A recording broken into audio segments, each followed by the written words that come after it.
I'm Camilla, back at you again with our wetland series, and this time we are back out in the floodplain. So take a look at the beautiful Phinizy Swamp here. We are going to be talking about adaptations. Now that you know what a wetland is, we are going to be talking about some adaptations of things that you would find in a wetland. An adaptation is something that a plant or an animal has or does that helps it survive in its habitat. So a good example to think about is camouflage. So that means when something looks like their surrounding environment, right? So when you come into a wetland, you're gonna see that there are a whole bunch of different kinds of adaptations. And we're gonna get started by talking about some animals. We are going to start out by looking at an otter skull and a bobcat skull. The otter has a flat skull on the top, right?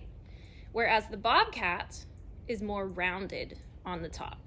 Why would an otter have a flat skull compared to a bobcat? And it has to do with adaptations. River otters live mostly in the water, right? And you could find these here at Phinizy Swamp.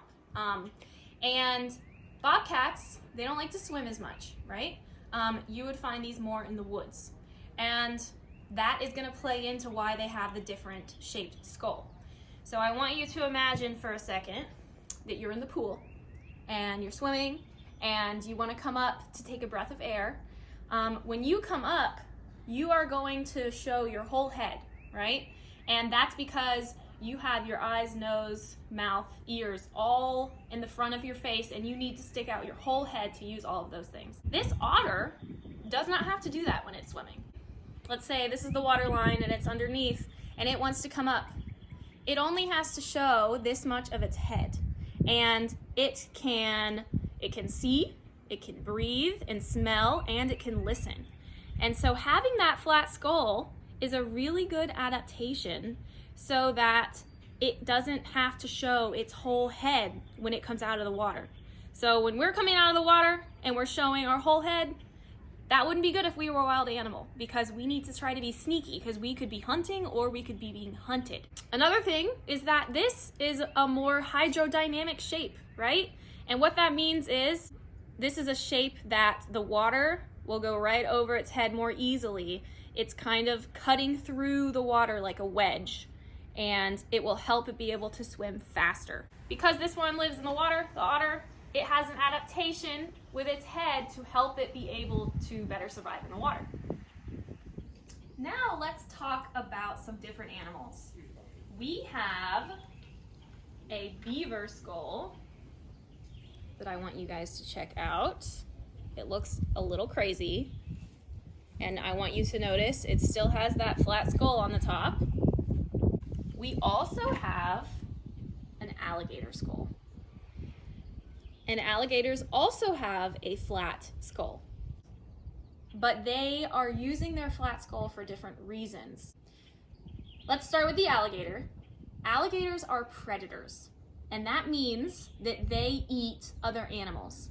And because they eat other animals, they are trying to be sneaky with that flat skull so that they can hunt, okay? If we look, they only have to show this much of their head when they come up out of the water, and look, they've got their eyes up here and their nostrils up here so they can breathe. And they have another special adaptation. The color of their skin is camouflage. This is the same color as the water that they live in.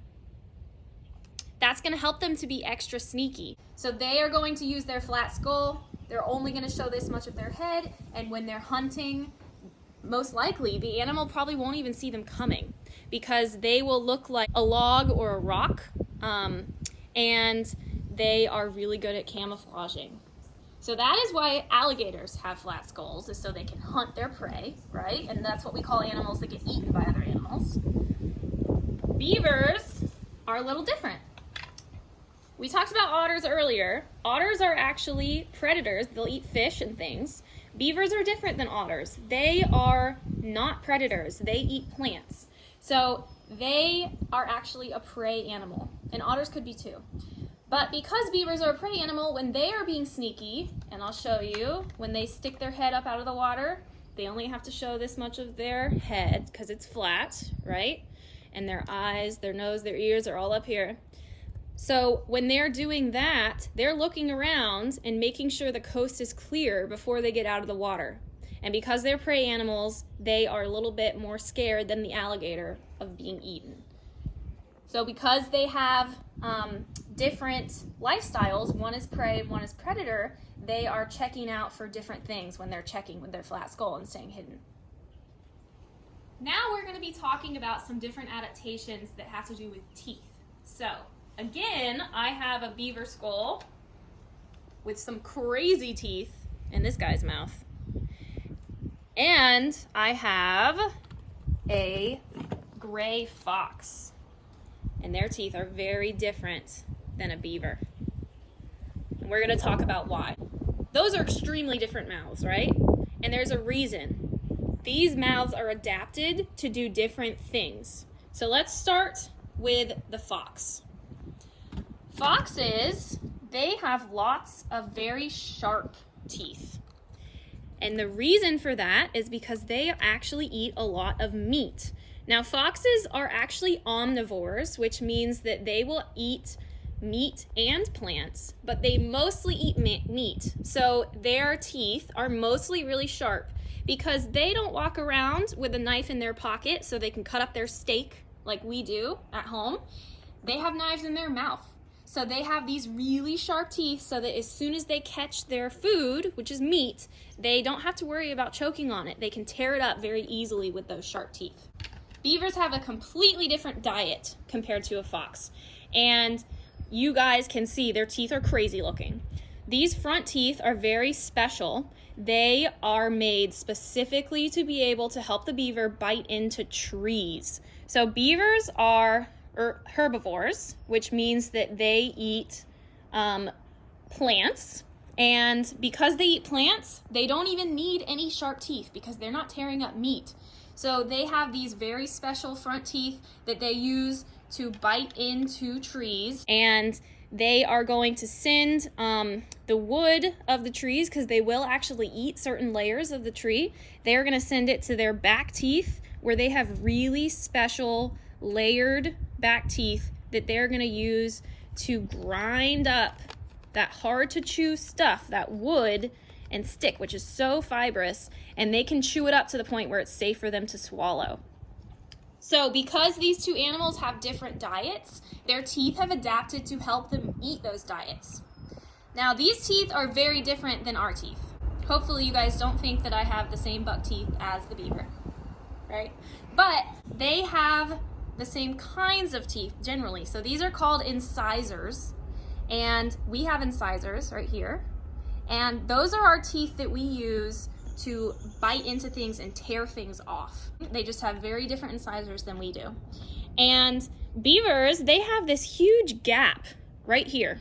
They're actually missing some teeth. They do not have any canine teeth. Those are our sharp teeth that are right here. And those teeth are specifically for tearing into meat. So our foxy friends, they have got their canines. Those are the big pointy ones. So humans, we have canines. We are actually omnivores. So we eat a mix of plants and meat. However, we do use forks and knives and stuff, so we don't have to have quite as sharp a teeth as our fox. Now both of these animals, they have molars. Those are our teeth in the back that are made specifically for grinding up and crushing our food so that it's small enough and safe for us to swallow. And we have molars as well. We are adapted with different teeth because we eat very differently. We're omnivores. Beavers are herbivores, so they have these crazy mouths. And foxes are omnivores too, but they eat mostly meat. And so if you look, you can see it's mostly sharp teeth, but if you look at the teeth in the back, you can see that they're flatter and they're used just for grinding up things. So if we were to compare this to an alligator, most of their teeth are extremely sharp. They don't have these flat teeth in the back like the fox does. And that's because they eat differently. They're carnivores. They eat only meat. So, because we eat differently, we have to have different teeth to help us do it. Now let's talk about some wetland plants. So as we talked about in our last video, there are special plants that grow in wetlands. They have to have very special adaptations to allow them to live in an area that is so wet all the time. We already talked a little bit about cattails, and we talked about one of their adaptations, so I'm going to mention it again.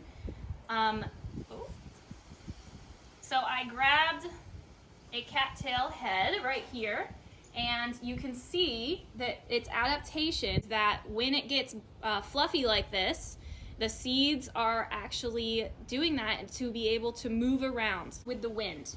And I also have a dandelion right here. You guys have probably all seen dandelions before, and you've probably made a wish when you blew on it. You were actually helping the seeds move around, because this white fluffy stuff, just like on the cattails, is there so that the seeds can move and so the baby plants can grow somewhere away from the mom plant so that they don't have to compete for resources. We're gonna put the dandelion down because that's not a wetland plant. Cattails, they have some other adaptations that help them live here as well. So one of the big things that plants struggle with if you were to plant them in a wetland is that their roots are down in that wetland soil that we learned about in our last video, and it is so full of water that there is not any oxygen down there. And that's gonna make it a little difficult for the plants to survive. We've gone out and we have found where our cattails are growing in the swamp. So let's take a look down at our plants. So we can see that these cattails are from last season, so they're a little brown and dried up. They will shortly be regrowing new leaves for spring. And we can look at the old cattail seed heads that we've already looked at. They've already dispersed their seeds, so they look a little sad.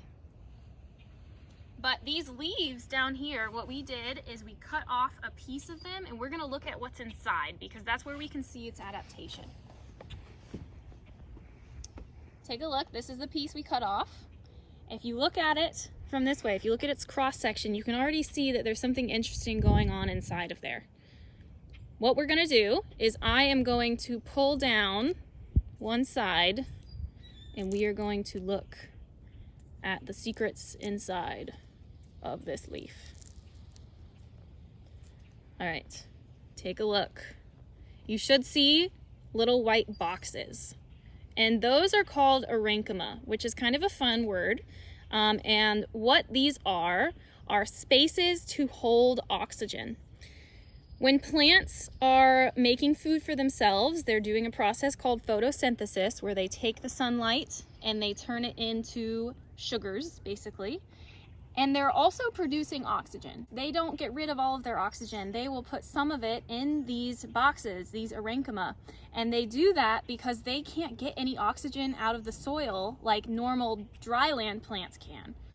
And not only does that help them stay healthy and do normal functions, but it also allows them to be buoyant. And what that means is they can float. So you saw the leaves are upright coming out of the swamp.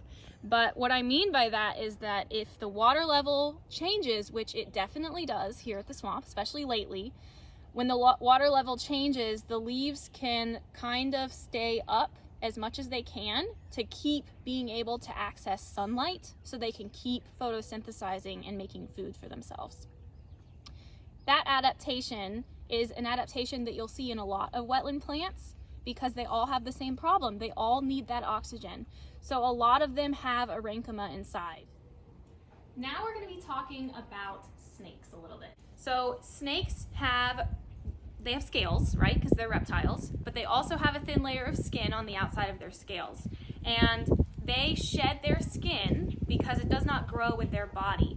So they have to shed it, and they will actually shed it as one long big piece, and they don't have any arms, so they don't peel it off. What they'll do is they will rub up against things like rocks and trees, and it will peel that skin back, and eventually it comes off and it's off inside out.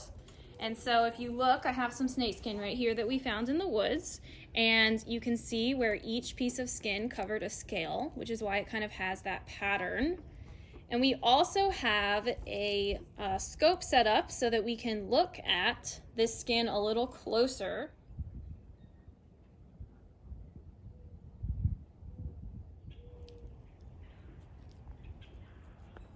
So the adaptation that snakes have as far as their skin goes is that they are shedding their skin because they are growing. We do shed our skin, but it's actually in tiny little pieces that we don't even notice. And snakes shed it all in one piece. But they have to shed it because they're getting bigger and their skin does not grow with them. And they're also getting rid of any damage that may have happened to that skin or any parasites or things that might hurt them that are living in their skin. So it is healthy for them to shed their skin. Now we're going to talk about a creature that we may not be so fond of, and that is a mosquito. Did you guys know that only female or girl mosquitoes are the ones that drink blood? So the boys, they don't drink blood at all. And there's a reason for that. So we are going to look at the life cycle of a mosquito for a second. So you can see they lay their eggs in the water, and then the eggs hatch, and their larva lives in the water, and then it becomes a pupa, and then it becomes an adult. And you'll notice the picture of the adult is they're drinking blood.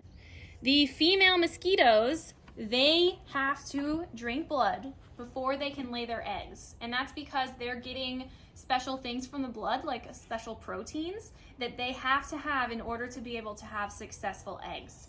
So that's why the boys don't drink blood at all. And if you compare a boy and a girl mosquito, the boys, they don't even have the same mouth parts as the girls do, because they have a very special mouth that's kind of like a straw to be able to drink the blood. And their normal diet comes from plants. So when you think of mosquitoes, you probably think of them as being like the vampires that we see in movies and that they're living off of our blood, but really it is just the girls using it for their eggs. Now we also have a scope set up so that we can look at a mosquito up close because they are kind of cool looking.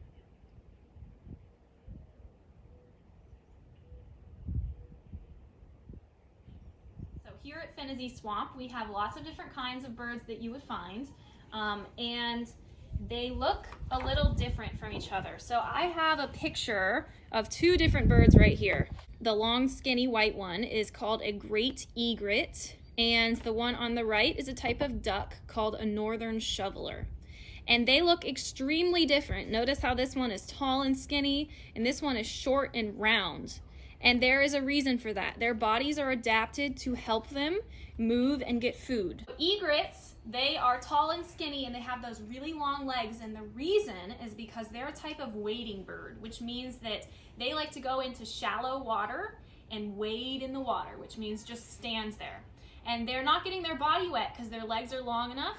They're gonna stand there and they're gonna stand really still, and they're going to wait until the fish and the crawfish and the frogs forget that those legs were moving a little bit ago, and they come up close to it, and they have that long neck and beak so that they can grab things really fast. So when you see an egret or another type of wading bird out there standing in the water, they're hunting. They're waiting for their food to come up to them. You would not see this bird swimming in the water. They don't like to swim, and their bodies are not built for swimming. However, ducks, like our northern shoveler, they are built to swim. They are like a little boat, right? You guys have all probably seen a duck at the pond, and they're able to sit on the top of the water, and they float on top, and they have those webbed feet underneath that are paddling away, and those webbed feet help them to be able to swim better. Now some ducks, they will stick their head in the water, and you'll see their tails up, and they will get food where it's kind of shallow. And then some ducks will dive down into the water like a submarine to go find food that way. So because our ducks versus our wading birds, they move and get their food so differently, their bodies are adapted to help them with that. And that's why they look so different. Let's see if we can find these birds in their habitat and see what they're doing. So these are actually not ducks. This is a mixture of coots and pied-billed grebes, and they have similar habits to ducks. So you can see that they're swimming around like little boats, and they will dive down to get food, like we talked about the ducks doing earlier. You can also see in the distance that white bird is a type of egret. It's not the great egret we were talking about.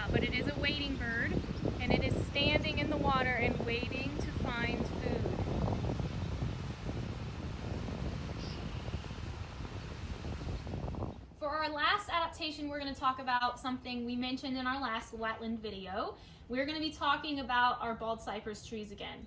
And I want us to look, we have a couple of cypress trees behind me, and I want you to notice that the trunk of the tree looks pretty normal until you get to the bottom, and it starts to look wider and a little bumpy. That is a special adaptation that is called a buttress.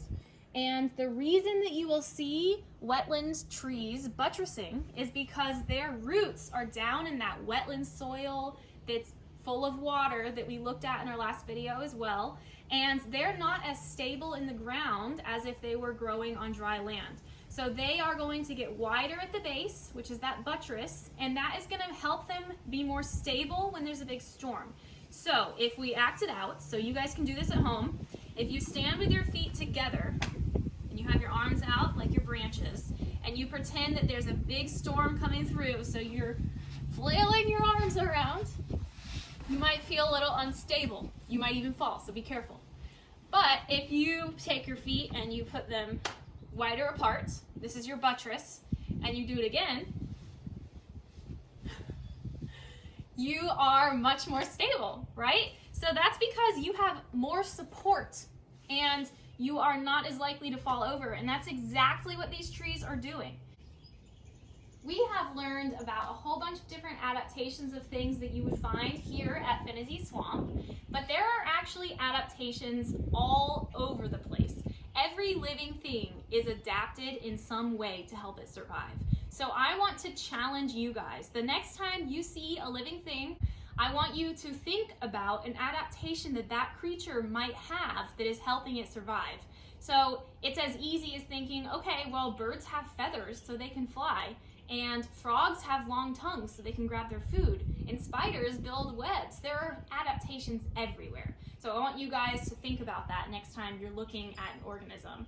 And hopefully, once everything gets back to normal, you guys can come out to Phinizy Swamp and we can show you some more adaptations that you would find here.